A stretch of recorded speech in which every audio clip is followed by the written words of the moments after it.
The air's hot, the pads are cracking, and every snap is a battle. Football is back, baby. And you already know what time it is. Welcome to the Devy Dojo. I'm the sensei, here with my guy as always, Chris, aka the Shifu. Now, if you've been enjoying this show, make sure to subscribe on YouTube or follow us on your favorite podcast app. It helps us grow, and it's going to help keep you locked in for every session. Now, tonight, we're diving straight into the heart of fall camp. The standouts turning heads, the guys slipping down the depth chart, and what it all means for the season ahead. We've got legit risers, people that you're going to want to keep tabs on starting now, and a few situations that should honestly probably set off some alarms. So without further ado, Shifu, I kick it to you. Hello. I'm excited to talk. We've been diving into a lot of research on what's going around all over the nation for fall camp. I'm also just happy in general. Tomorrow I will be at the Fantasy Football Expo in Canton, Ohio. I'll be there all weekend with a lot of our team members from the Fantasy Sports Advice Network.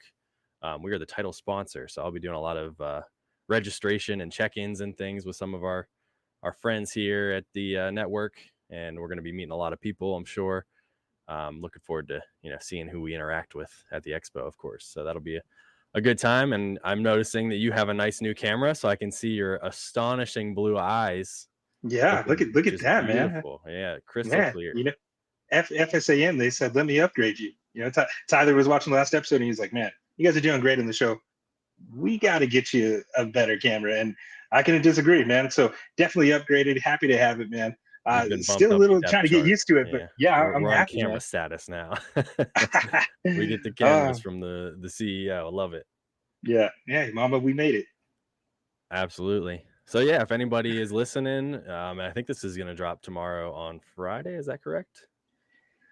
Looking like Saturday. Saturday. Well, I'll be at the Expo. Friday. So if you're hearing this, look for me at the Expo. I'll be there all weekend, and drop them by, say hi. We'll talk some Devy ball.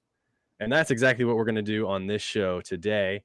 So we kind of broke up the conferences a little bit, the 4 Power 4 conferences, to dive into the different highlights we saw. And I mean, I have a crazy long list, and I'm sure we could talk for hours about all the news at training camp. But I wanted to just kind of go through some of the Big Ten teams first and talk about, what we've heard, what's going on, what to look forward to here in the next month as things finalize, rosters get set, depth charts get set, and we start to see some actual real football. And our thumbnail today is the Ohio State quarterback situation. That's probably been the thing I've seen the most buzz in the Devy streets about lately, is what's going on with Ohio State. And I'm not hearing great things about Julian Sayin. That's what they're saying. Nothing good. No, nothing good, man. And I think let's get one thing straight, Chris. We already know Julian Sayin. He came into Ohio State as like a decorated elite quarterback prospect, right? So that 5-star, and now you're telling me that Sayin's struggling in practice? What? Shouldn't he be dominating, Chris? I would hope so, right? I mean, that's what we expected. I think he made our tiers list back early on in our dojo career when we had our top 10 quarterbacks. He was one of the unproven white belts to look out for, and it's not off to a hot start. If you're not winning out the fall camp battle outright right off the bat, that's a sign that maybe you weren't quite ready for the season. And Kienholz isn't necessarily a bad quarterback, but when we're looking at Devy assets, he's not somebody who anybody really is, pining the roster.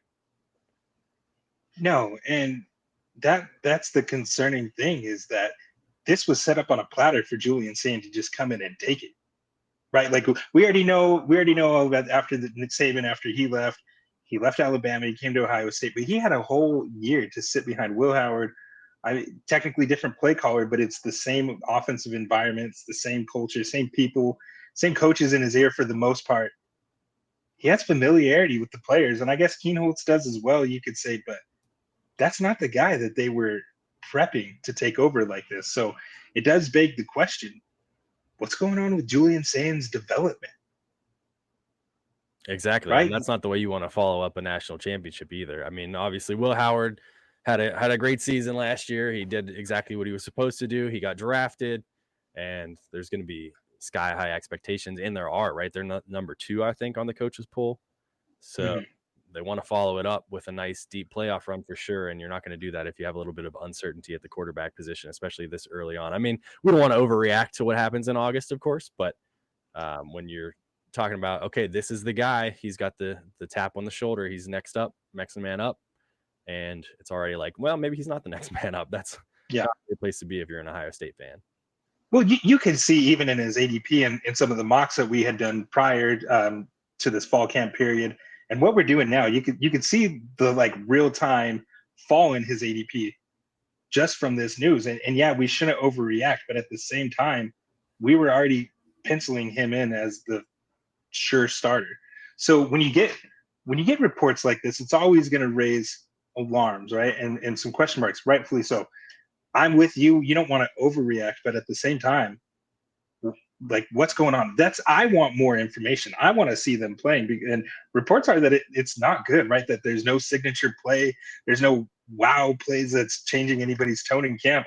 One draft scout put it bluntly. He said he hasn't wowed anyone yet. That's not ideal for somebody with his resume. When you're starting your season against a powerhouse team instead of a cakewalk team like a lot of the schools typically do. So they're going to open with Texas, right, and they got to have something figured out. And, that's going to play into it a little bit too. You need to be prepping for Texas here very shortly. You got to start thinking about, let's stop with this battle and start putting somebody in there and getting them prepared for this defense. So definitely a lot of red flags, or scarlet flags, I guess, here on scarlet flags. I'm saying Julian Sayin, not so super. Yeah, man. It just, it speaks to the question marks around his growth, right? I just can't get over that. Has he ever truly elevated his game since arriving in Columbus? Like, he came with this pedigree. He was supposed to be very accurate, compact motion and like a quick release. You got the weapons on the outside. It should be pretty easy for whoever wins the battle. And, even I've shared it a few times now, that viral clip of Jeremiah Smith just doing crazy elite level stuff, reaching around the defender and grabbing the ball with one hand. That pass was severely underthrown. That pass was thrown by Julian Sayin. Yeah. There's a reason he had to make a crazy catch. Yes. If that's thrown in time and in rhythm and ahead of him, he could go make the play, and that's a touchdown 10 out of 10 times with Jeremiah Smith.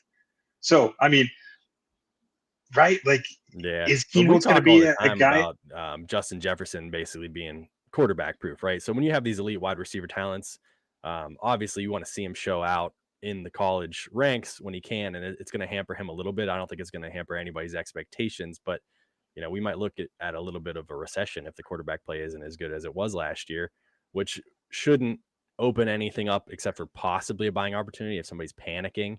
If they're a low level thought thinker and they're saying, well, the stats aren't there. There's a stat drop off from year to year for Jeremiah Smith that could open up some doors for a buying opportunity. On the other side too, we're talking Devy here. So if you have a shallower Devy pool, you might want to start thinking about maybe selling a little bit on Julian, or maybe, if you're doing any more startups like us sickos that are still doing it, you might want to just like punt him altogether if you only got a smaller roster for Devy players, because there's other guys that you might want to be looking at. Now, if you're in a deeper league, though, it might not be time to panic yet, because there's still, he's still young. There's still some room for growth. We've talked before about quarterbacks not being the greatest assets to like really rate highly, because there's a lot of variance year over year. There's guys that come out of nowhere. There's guys that have that high pedigree, like Malachi Nelson, and then they fall down. I had to dig that shot in there on you. Yeah, you were doing that pre-show, man. You're just trying to make me mad now. I'm telling you, I saw some clips. I was just browsing Twitter. I just typed in fall camp, and I was just 3 hours of scrolling, and I'm like, here's Malachi Nelson. And it wasn't any of his play either. It was just interviews. So that can't be a good sign. Rip. We talked we had a quarterback episode on here, and we talked about them being like water, right? Unpredictable wave, and the title shifts in value that you're often able to see. And this is a real-time example of that, of somebody who, when we were doing our mocks before all this fall camp news, I mean, he was consistently being taken in the 4th round of Devy mocks out of 5 rounds. He was being taken in round 4. Now he's being undrafted. And I mean, so you see that real time. And I do want to reiterate again, it's not time to openly panic, but there is cause for concern. And I am going to keep my ear to the ground and seeing if at any point, if he separates himself, because we know how it goes, even in the NFL, you see it all the time. These camp reports are sometimes overblown, and there's a lot of context that we're probably missing. So I wouldn't say go full blown panic, but there is cause for concern. And I like Julian Sayin, but I was never like really in on him. I didn't have him in our initial colored belt tiered rankings. You had him in yours, and I agreed with everything you said. He's still got the talent. He's still got the high end pedigree, and essentially he just has to go play point guard out there, or whoever. If it's Kienholz, they just have to play point guard out there, right? Exactly what Will Howard did. Difference is Will Howard came in and he was already an established veteran. He had a lot of collegiate starts. Sayin's never played. Howard got drafted too, so he's no slouch either. So exactly, he's not. I loved Will Howard. I think he was a gamer. I think it's a big reason why Ohio State actually won that national championship. So no shade towards him. Too. I mean, I know that he's a year out, and that's probably the best option for him too, is to be a year out under a future Hall of Famer. But I thought that was a nice snag later in the draft for the Steelers, a team that really has been searching for an answer at quarterback for a while. But yeah, I wouldn't panic too much. This is more of just if you're an Ohio State fan, maybe you're a little bit more panicked than if you're a Julian Sayin Devy owner. Right, because you got national championship aspirations. And like you said, you got Texas right off the rip. And they got a pretty good defense over there. So you definitely want to be established at the most important position. And simply they're not. For Ryan Day to still say that it's too close to call, man, because you heard me, Chris, we were talking about this before. I'm like, don't worry about that, man. That's just trying to get the people riled up. But then with him saying that, like openly, like, oh, it's still too close to call. I'm like, okay, this isn't like Ryan Day doing Ryan Day things where you got to listen, at least read between the lines. So yes. That's something to look out for. I got a couple other blurbs from Ohio State camp. The tight end group has been looking pretty good. They have a pretty heavy mix there. I don't think in Devy that's going to matter much. I think maybe Max Clare is the guy that you want to own if you're taking shots at a deeper tight end that might make it to the NFL. But they have produced a lot of tight end talent in the NFL recently. I think they have 5 active tight ends in the NFL. Most of them are, role players, guys that are, doing some blocking. They're depth tight ends, but something to keep watch on for, if you're in a deeper league or whatnot, and you're just taking a crack at a tight end that might make it. But notably, they have Penn State's old tight end coach, who was also their offensive recruiting coordinator, I believe, when he was at Penn State. So he recruited a lot of those Penn State tight ends who are now, pretty legit in the NFL. Strange, Warren, those kind of guys. So he's going to be there to coach them up a little bit more too. So the fact that they're getting good reviews in camp is nice. If you're thinking about, maybe I just want to throw a tight end on my roster, my Devy roster, and see how it goes. Something to look out for.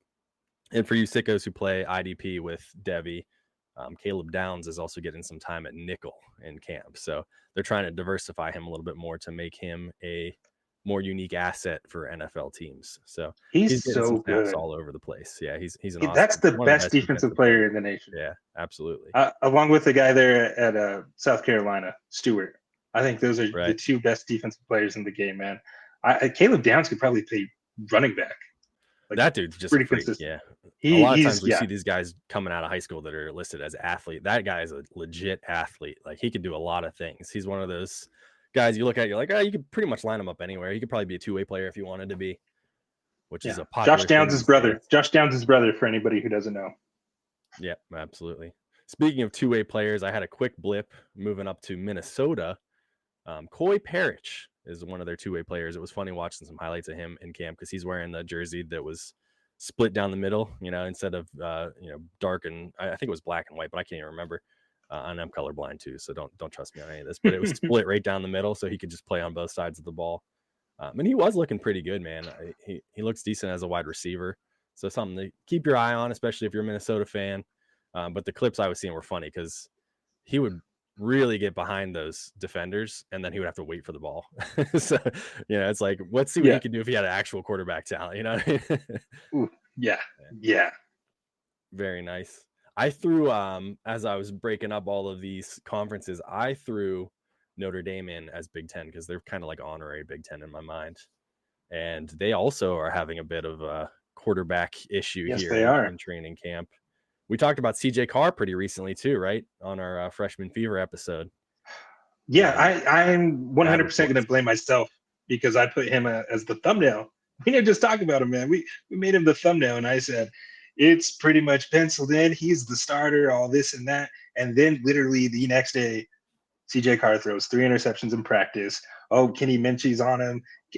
Everybody in Notre Dame is saying it could go either way, legitimately. And they feel like Notre Dame would be fine either way. The thing that I like about Kenny Minchie is he is going to provide a little bit more of that athletic upside. I wouldn't say he's Konami by any means, but he's definitely going to get you some rushing yards for your fantasy teams if he makes it to the NFL. So that is the tantalizing aspect of his game. But I don't want to overreact to the news because this is a national championship level defense there. They are very, very good on that side of the ball. Of course, anytime you have a Marcus Freeman coach defense, they're going to play technically sound and very smart defensive football. So you have to take that into consideration. This is going to be potentially a first-year starter going against a defense like that. I'm not going to put too much stock into that. But there is a lot of credence to the notion that it is a very close competition. However, unlike the Julian Sayin situation, it's not this big heralded 5-star who was just thrust in the situation that everybody assumed he would take over. This was a guy who he has a pedigree, sure, and we expected great things, but it's not as surprising to me, at least. What are your thoughts on that, Chris? Yeah, it's a kind of a similar thing. He's really young. He's got, he was obviously a redshirt, but I'm not too concerned with, you're coming up as a presumed starter. You got a lot of pressure on you. You're still pretty young. If you're throwing 3 interceptions on the very first day of camp, I'd rather you do that than do it on the very last day of camp. You know what I mean? So it's a little bit of a issue. I think that there's some skepticism, and I agree. There's a lot of people that are saying it might be Minchie's job to lose at this point, but it's still kind of a coin flip overall from the vibes that I'm getting. And I would temper expectations maybe a tiny bit, but it's not going to bum me out too much overall on our outlook for CJ Carr. It's just another hurdle for him, right? How is he going to respond for this? Because a lot of guys we see with a little bit of pedigree, they come up against these things and they don't always respond positively. But as we talked about in our last episode, he's got that historic background, that familial background. So I think that overall he's going to be able to improve from this if he doesn't win the starting job and find a way to come back even stronger. So ultimately it's just a blip, I think, but something to monitor for sure. Yeah, it's one of those tidbits that came out of camp that left you scratching your head and going, oh, okay. So maybe everybody in the country was a little premature in saying that CJ Carr was a starter, because it wasn't just us, right? Like, I think most people just assumed that that's how it was going to go. I mean, last episode I cited that spring game performance that he put on. Like, I called it his audition, and he took over.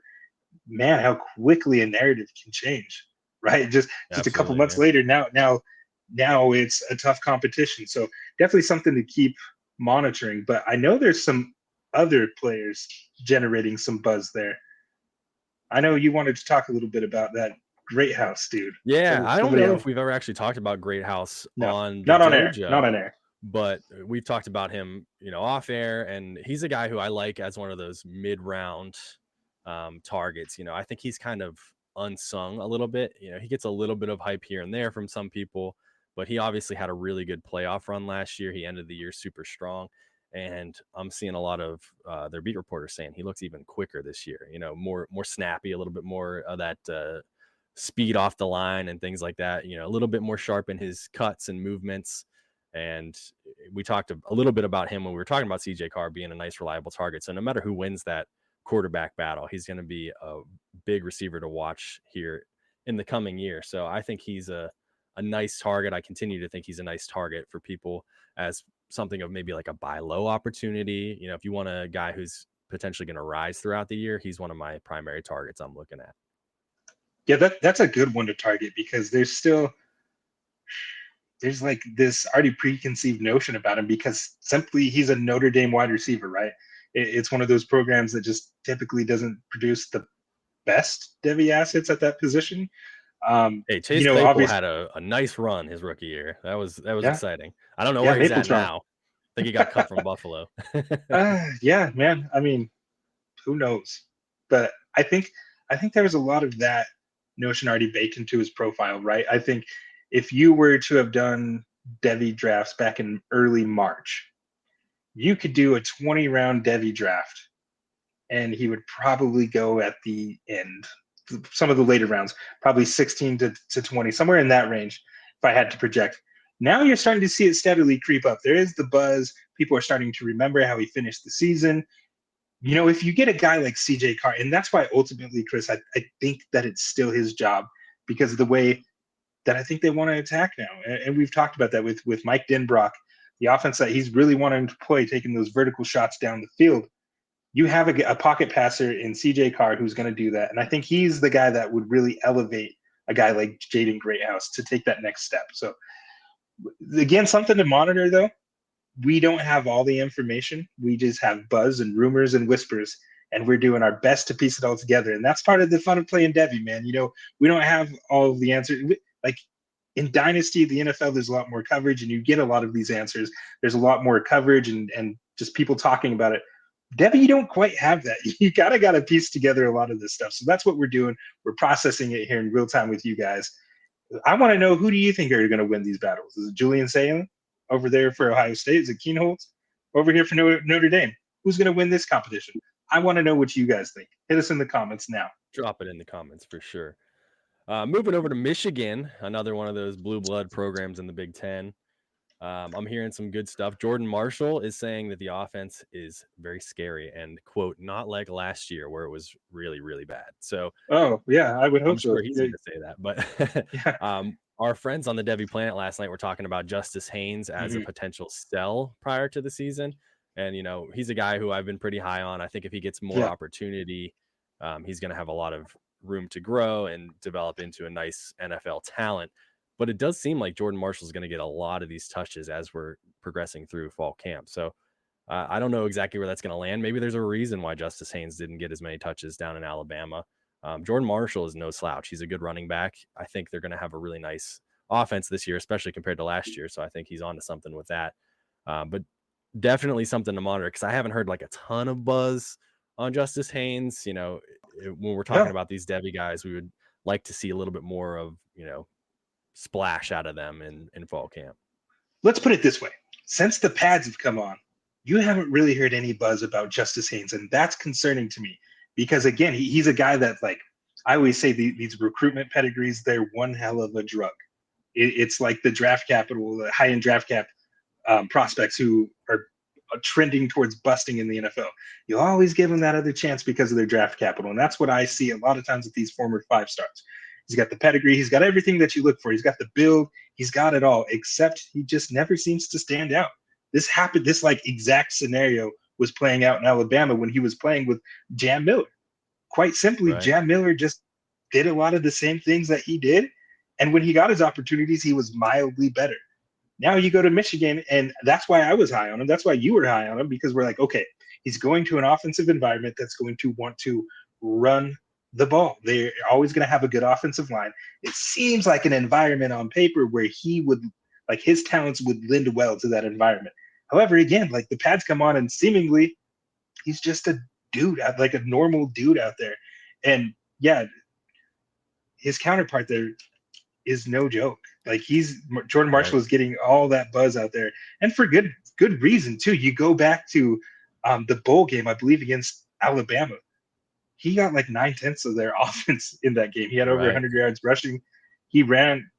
I'm a big fan of his game. I like the dude. And shout out to my people over there in the Dynasty Lounge. Joe O'Leary was calling this out back in February. So I just thought about that now.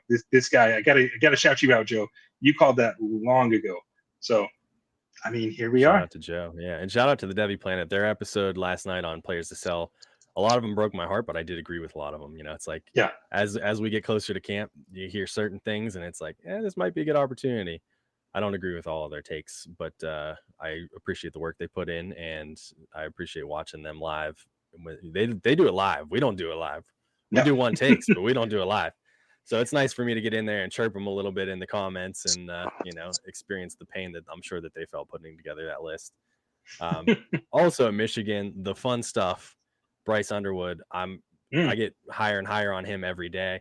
Their offensive tackle says that he can throw just as well with his left hand as he can with his right, and that he was throwing 50-yard bombs to wide receivers with his left hand in practice. Stop it. No, I want to see the video. No, he did not. I know. Come on. No, he did not. Let's the go. legend of Bryce in action. Underwood continues to grow. But yeah, he's becoming a myth at this point, right? And we That's still what I'm got to saying. see him play, of course, but something to be excited about. He's just a freak, man. I'm just kidding. I like sell him to me. Yeah, sell him to me. I had a couple other quick blips from the Big Ten. I don't want to spend the entire show on the Big Ten, but it looks like in Illinois, 4-star freshman Braden Trimble, the staff is saying he's one of the best cutters they've ever seen. So a nice wide receiver to keep on your radar over there. In Iowa, Mark Gronowski is getting a lot of buzz. He might break the Iowa quarterback mold here. He's making some people's top 25 lists. He's looking like he had some steam. He had some steam, like legit steam coming from FCS. What is it? The Heisman level for the Walter Payton? No, I can't remember. Yeah. Something like that. But I mean, he won that twice. He's got a big arm, some mobility. Definitely the best quarterback they've had in a while, right?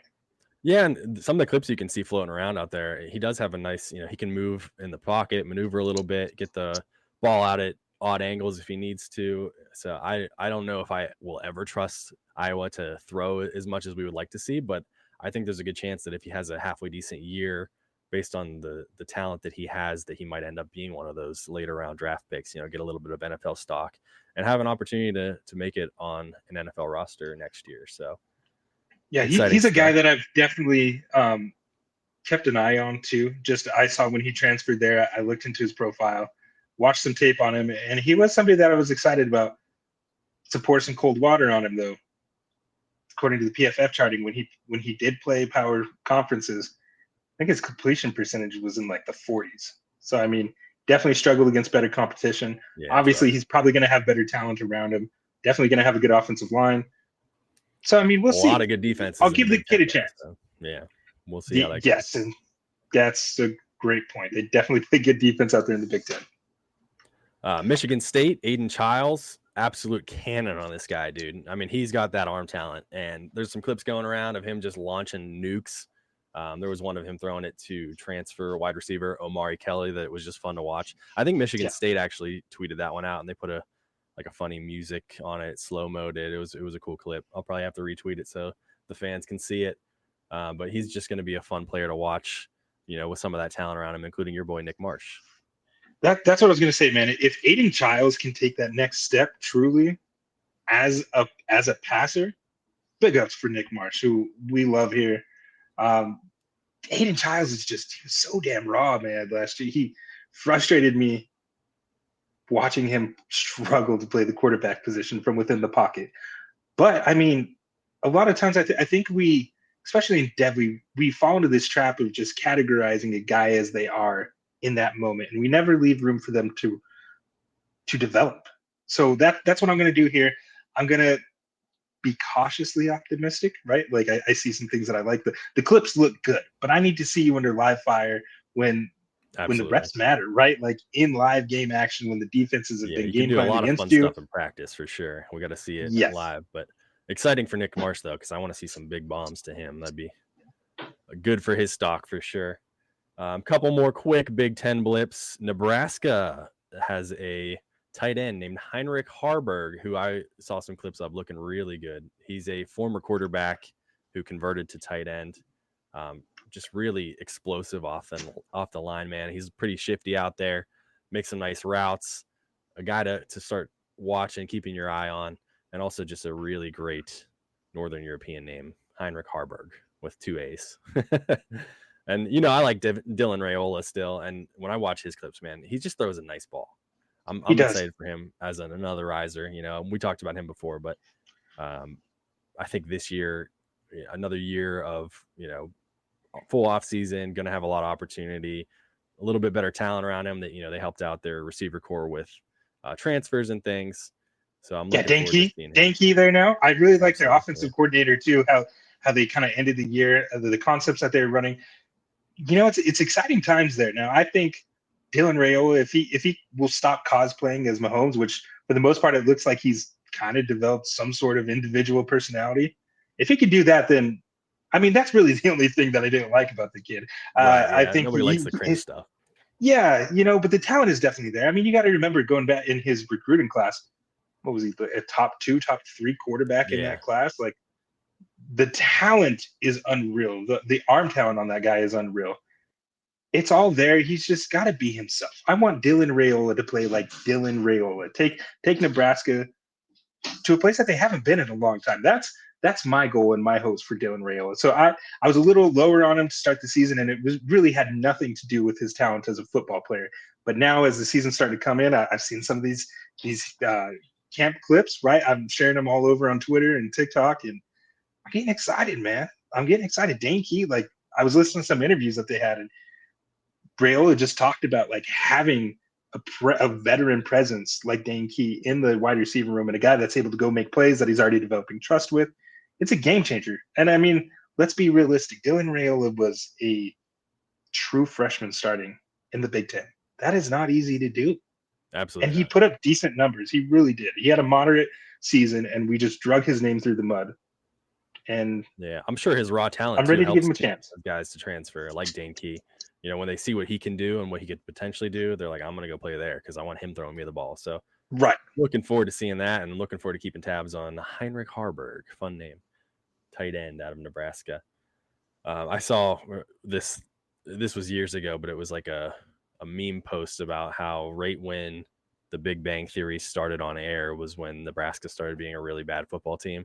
For you kids out there listening, Nebraska used to be really good, like perennial blue blood powerhouse, championships, especially in the 90s. And then apparently the Big Bang Theory has just thrown them completely for a loop. So maybe they'll get back that's this year.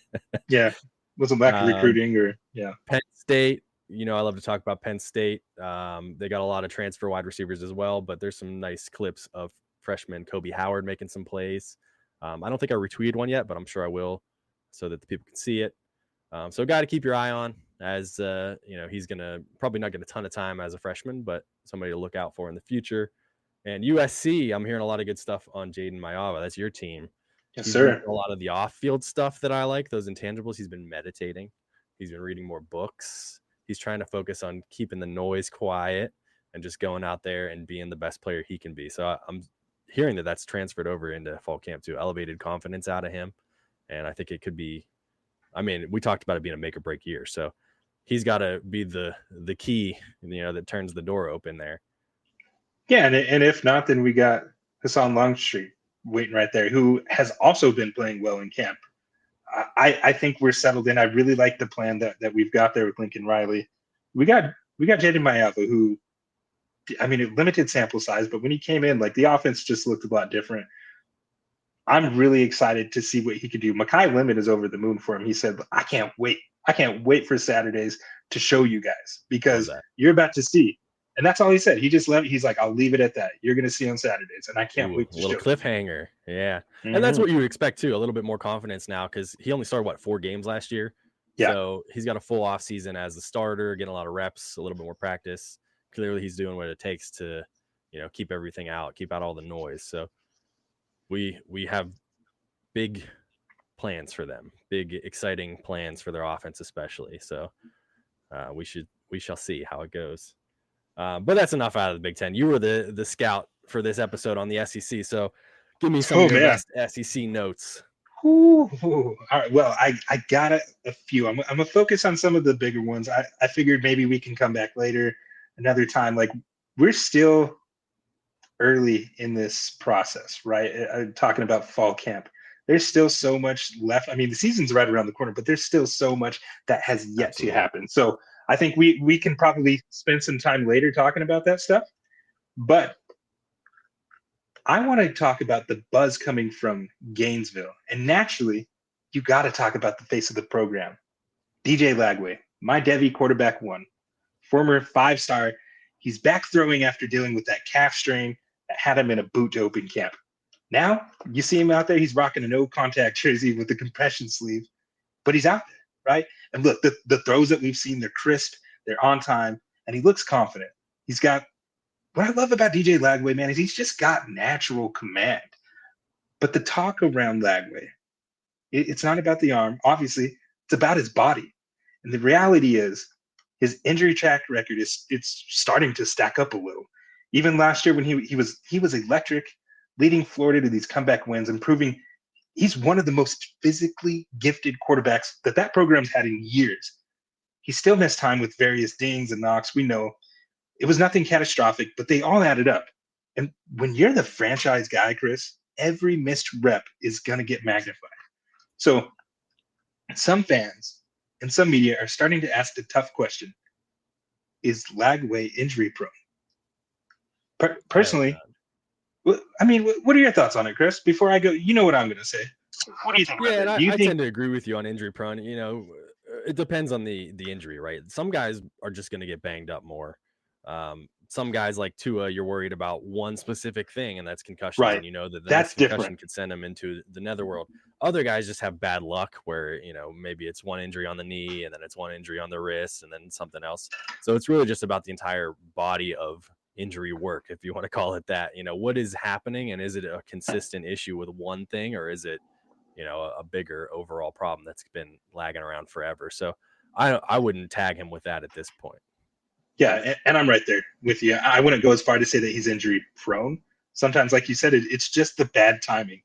What I do think is he's proven he can play through the pain, and he can still make a play when it counts. The arm talent, the feel in the pocket, the ability to extend plays, all that stuff's real. And eventually, man, it's gonna win out. But it's also fair to say, if the durability issues still keep lingering, it could become one of the few things that holds him back, unfortunately. And that's absolutely fair to say at this point. Like it's now gotten to the point that when you talk about DJ Lagway, you just have to talk about the injuries. But moving on, we talked a lot about quarterbacks tonight. I want to talk about a name that's not getting enough attention. I'm talking about Jaden Baugh, the sophomore running back there in Florida. He might be, in my opinion, one of the most consistent offensive players Florida has right now. Last season, I mean, the stat line won't jump out at you, right? He came in later after some injuries, and he rushed for 673 yards. That's good for 5.3 yards per carry, 8 touchdowns, including 5 rushing touchdowns in his first career start. Did you know that tied an FBS record? That's awesome. I did not know. He's on the Doak Walker watch list right now. And he landed at number 53 on Bruce Feldman's freak list, who, again, our friends at Devy Planet, they talked about that last night. They talked about Jaden Baugh on the freaks list. So 4th highest among running backs nationally. He's my type of running back, man. 225 pounds of just freak nasty muscle, man. Baugh, he still hits the second level like a guy 20 pounds lighter, though. He's got that rare blend of size and burst, plus that contact balance to slip through the arm tackles. All the scouting superlatives, man, I could go on and on and on. So Lagway will rightfully get these headlines, but early on, I think that Baugh might be the guy who keeps Florida's offense on schedule. I think he's going to be a guy that they have to rely on a lot. Yeah, and, you know, Lagway is still pretty inexperienced, so whether he's injured or not, you want an opportunity to just run the ball, establish the run. You know, you got to have a guy out there who can take a little bit of pressure off his shoulders, and he can certainly do that. He's a great guy to talk about, too, to target a little bit, because he was one of those guys that was kind of on the fringe of my running back tiers list. You know, we were talking about our top 10s, and he was more in that 11 to 15 range for me. But it seems like he's getting a little bit more of that camp hype, and he's going to have a lot of opportunities to run pretty wild here this season. So it should be fun to watch him. Anytime you get put on the Doak Walker watch list, I'm paying attention. Like those guys know what they're doing when they formulate those lists. So, man, another guy I talked about in our freshman fever episode, freshman wide receiver for them, Dallas Wilson. I'm glad you brought this up. I haven't heard anything. Do you have any updates on his injury? I think yesterday was the injury in camp, right? Yeah, it was the injury in camp. They didn't provide many details other than it was like a lower leg injury, and that it's nothing long term, right? Like we know That's he's good. going to be Yeah. good for week 1. So that's the good news. The bad news is that it's slowing down the momentum that he had, man. We talked about in the spring game, he had 10 catches, 194 yards, and 2 touchdowns. And now enter fall camp, and he was still unguardable. It was already like you were able to pencil him in as a day 1 offensive starter out there, probably paying X boundary receiver out there. So that's the part that really stinks, and it hurts my soul to see it because, man, he was really gaining some steam. And the thing for me is he wasn't even the only 5-star out there. Like he's competing with Vernell Brown as well out there. And that's the Absolutely. guy that we had highlighted as well. We really love that wide receiver room. A lot of competition. And so to be in a room like that, coached by Billy Napier, who was a former wide receiver coach, to be able to stand out like that with that level of competition just tells me everything I need to know about you. So I'm not worried about him. Rest up, young blood. Get back out there. Yeah, it's just a shame he's not And getting more snaps right now, but it might be a buying opportunity too. I took over an orphan, and we just started our draft, slow draft, a couple days ago, and I had an opportunity to snag him up in the 3rd round. Devy depleted, so he was there, higher on my list, and then the news happened, and I'm like, I'm just gonna grab him up while I can because there's probably, long term, I'm not too concerned, but I think there's a couple teams that were a little low on their Devy rosters and wide receivers that I think might have been targeting him, took some other guys. So I was happy to snag him up.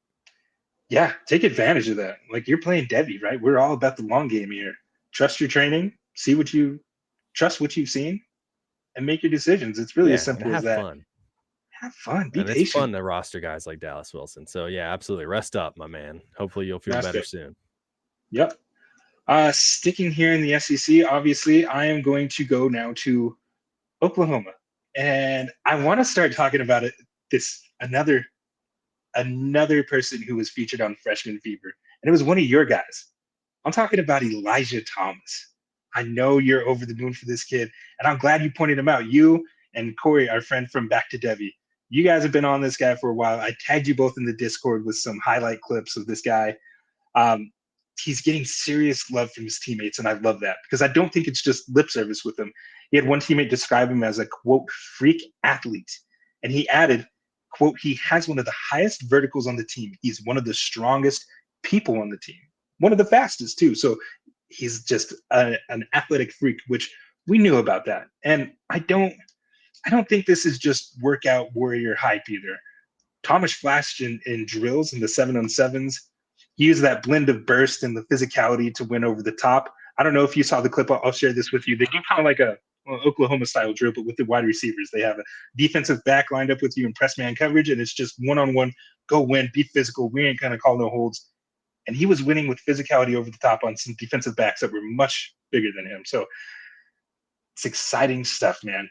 I'm just eating up all these clips and just sharing. I know the more offseason hype for him, the more I'm happy that we got turned on to him by Corey because he's a guy definitely to watch, and I think continuing to float a little bit under people's radars. I'm sure the ADP is going up a little bit, but very much so. Opportunity for him to definitely grow. So buy while you can. Yes, I fully anticipate the ADP to go up as people like us here at the Devy Dojo start to talk about him. Back to Devy's been talking about him. They were on to him for a while. You're going to start to see the masses start talking about this kid, and as more highlight clips come out. So if you are listening to this now, go out and get you some Elijah Thomas if you don't have some now. Trust me, you're gonna enjoy it. He's awesome. Yeah, another reason why I trust him, then I trust him for sure. Yes, that's going to be a very, very fun team to watch with Mateer. He's just one of the most fun quarterbacks in college. I don't know that I'm fully convinced that he's going to be an absolutely insane NFL player, but he would be a very high target for me on campus to Canton rosters right now because he's just going to light it up, I think. Oh, yeah, absolutely. I mean, there's some questions in his game. I did in the way too early 2026 Dynasty rookie mock draft that I did with the FF Dynasty. I did have him as my 112 as the surprise sneak potential first round candidate. Because you hate me. Yes, I did that all intentionally. No, I mean, sometimes with those things, you got to have fun and you got to plant your flag on some guys. And I like that. And it was an awesome episode too. Yeah, thank you. And I don't think a lot of the more casual Dynasty players really know about a John Mateer right now. And for us Devy sickos and this as guys who play C2C or CFF, yeah, we know all about John Mateer. We love John Mateer. Well, I love John Mateer over here on this podcast. Chris is kind of sitting on the fence. I planted my flag months ago. I love watching. Super excited. I just He's don't fun. love him as much as the Devy asset, but I do love watching him. Yeah. Well, let's talk about it. What are the concerns that you have with him as the Devy asset? He's just a little too unorthodox for me. I mean, that could be a good thing, but a lot of time, I think in those kinds of situations, it depends on where you get drafted. And I think that's for any position, any player, really. Some organizations you just don't want to play for, but there's got to be a good offensive staff wherever he gets drafted to help develop him a little bit more and to make him a little bit more of a, I don't want to say a pure passer, but more traditional quarterback. Because in the NFL, you can't do quite the things that he's doing with, being a little bit more of that loose cannon gunslinger, run around the pocket and getting the ball out. You got to be a little bit more processed, I think. So it really just depends ultimately, where is he going to land and is he going to have a chance to develop? But I mean, by no means would I ever pass him up if, he has fallen in a startup or anything like that. I want to remind you of a former Washington State quarterback that used to run around and make crazy highlight plays. His name was Cam Ward. He was just drafted number 1 overall. I think that in today's NFL, you need to have a little bit of that backyard style. You need to be able to create when pressure's there, when your offensive line isn't able to hold up. I think you need to have guys like that. I definitely agree with your concerns. I just think that now, going to the SEC, this is the perfect litmus test to see where he is as a pocket passer. Can he trust his line, and can he stand in there and make the throws? He does have like that wonky throwing motion too. Of course, he could throw off platform from any angle.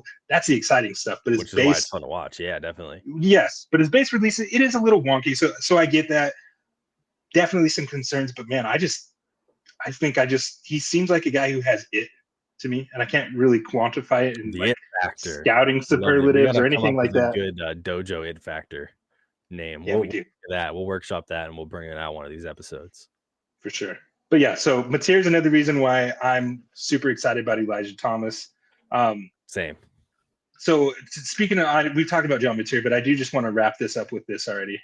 There's a beat reporter that said Mateer has already made a more impressive pass on the first day of fall camp than we saw all of last season. It's a loaded statement, especially considering the passing struggles, we'll just say that, of OU last year with Jackson Arnold. So direct shot at Jackson Arnold as well.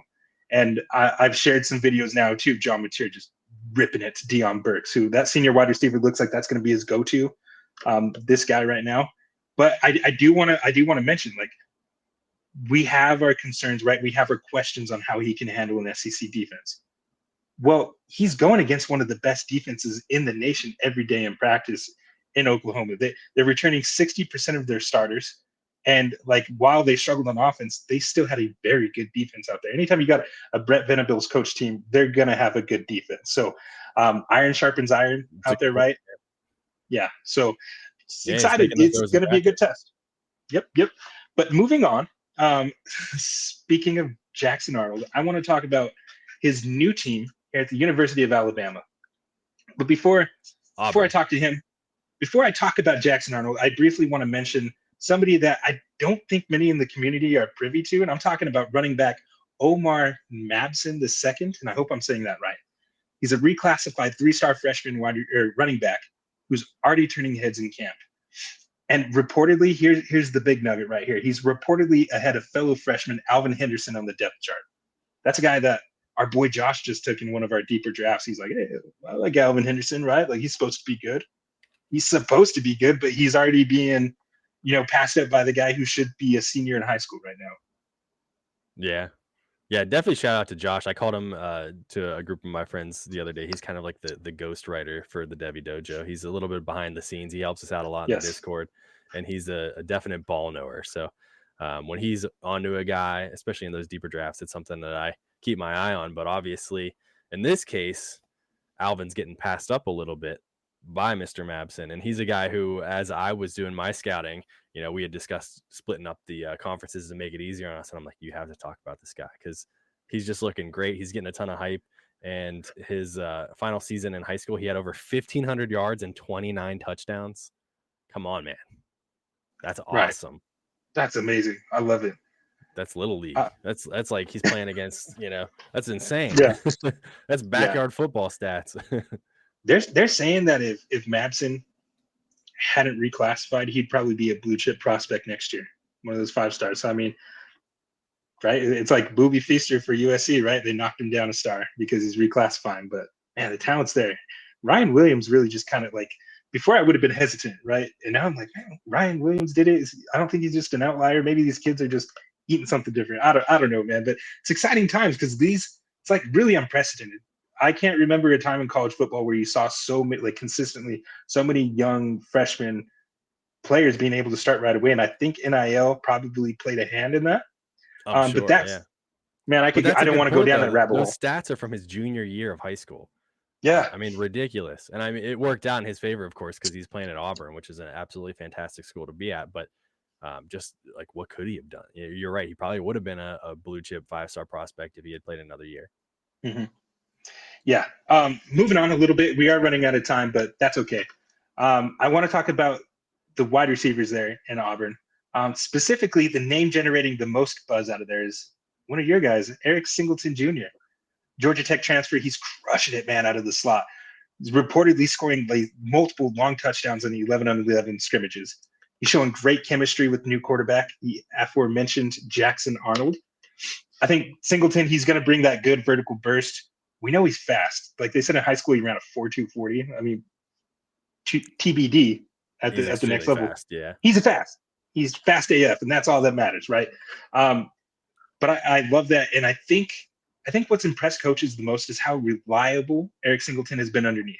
I think Singleton, he's a true like safety blanket for a quarterback who's really trying to reset his career. Because make no mistake about it, Jackson Arnold is under pressure. He's coming off of absolutely brutal freshman year at Oklahoma, but now he's got weapons. Well, he's got healthy weapons now, right? He's got protection. And I think he's got a little something to prove. I think Singleton's presence in the slot helps stabilize things. He's going to give Arnold an outlet, a rhythm target, a player who can take like something like a shallow crosser and turn it into 6. You need those as a quarterback. The kind of tool matters in an offense looking to find its identity. And there's also movement happening on the outside of the alignment there in that wide receiver room.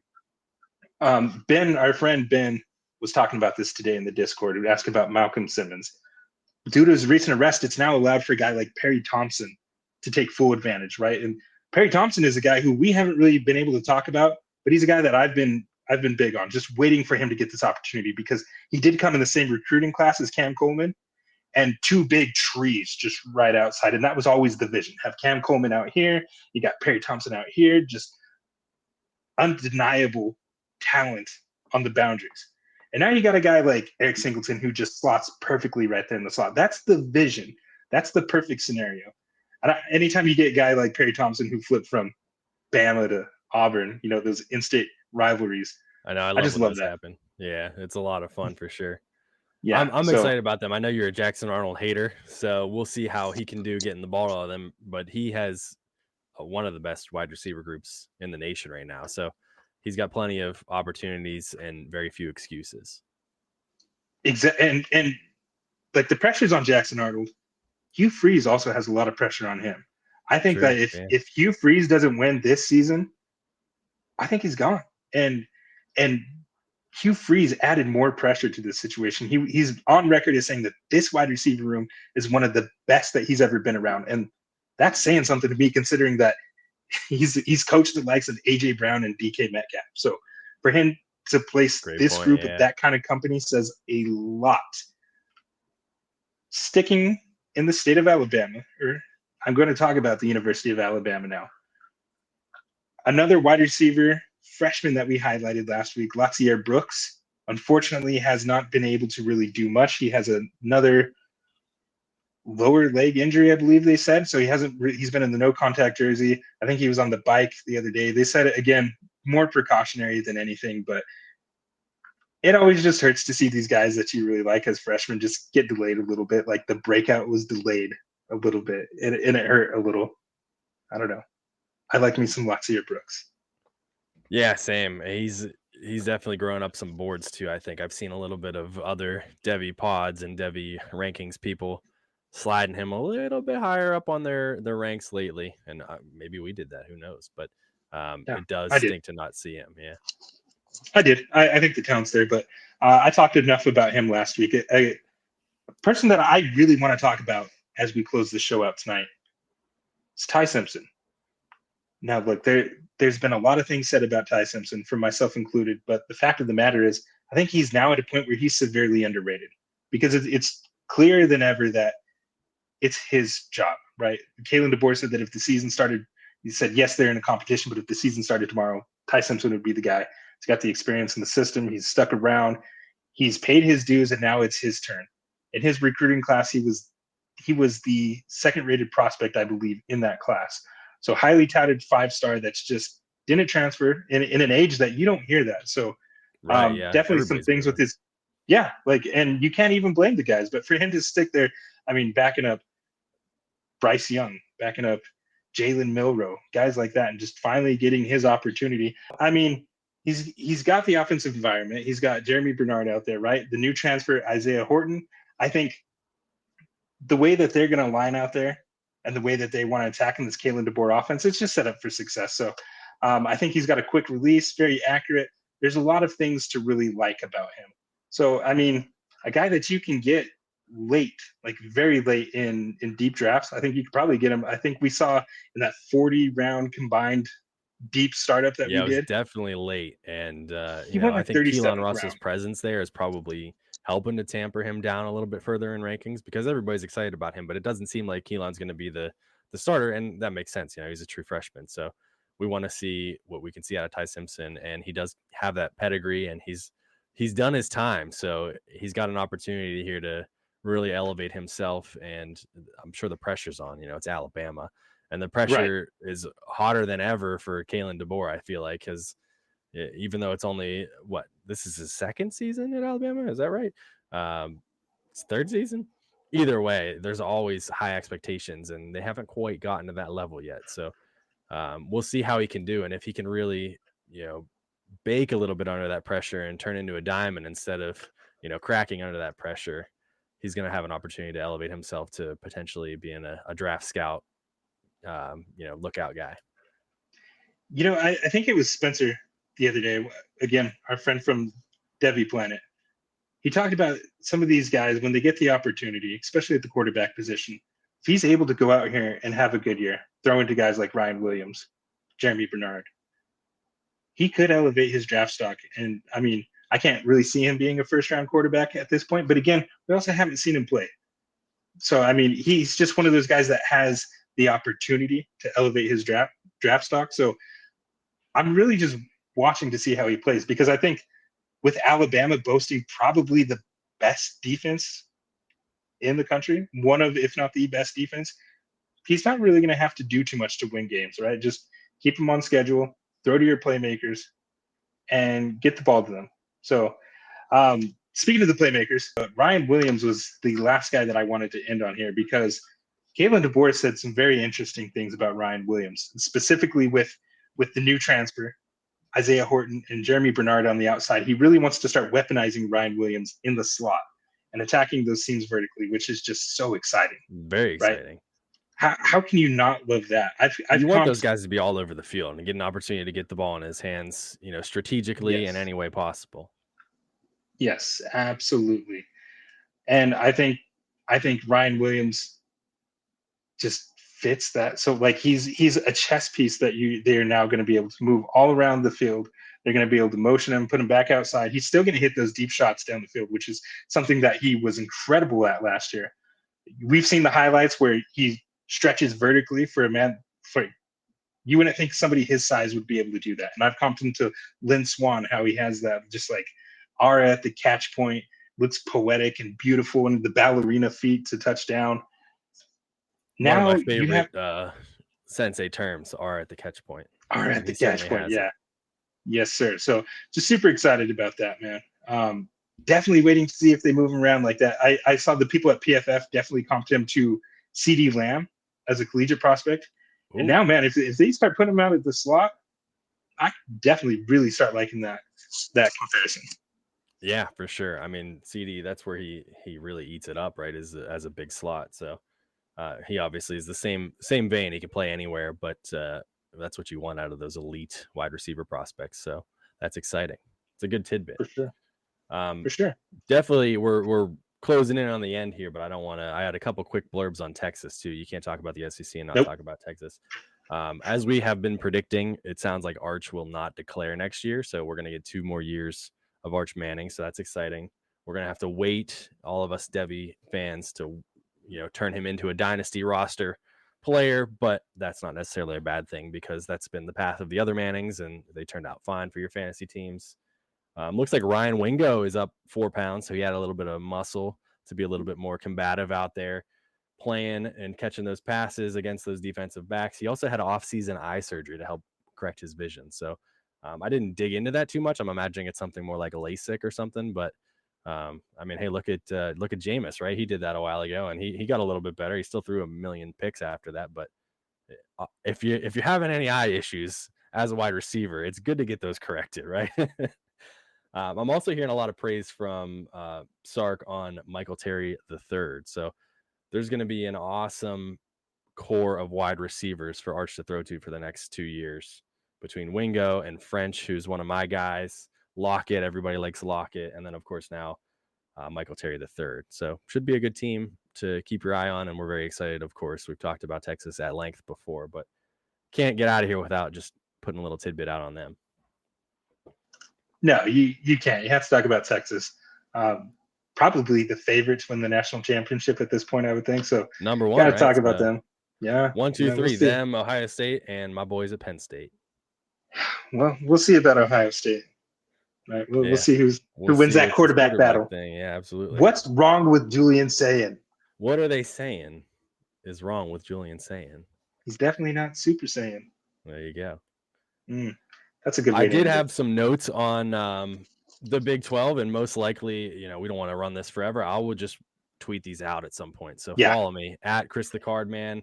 Quick blurbs on some of the teams on the Big 12. We're not going to keep you here any longer, but check out my Twitter. I'll be putting those out periodically in the next week before our next show.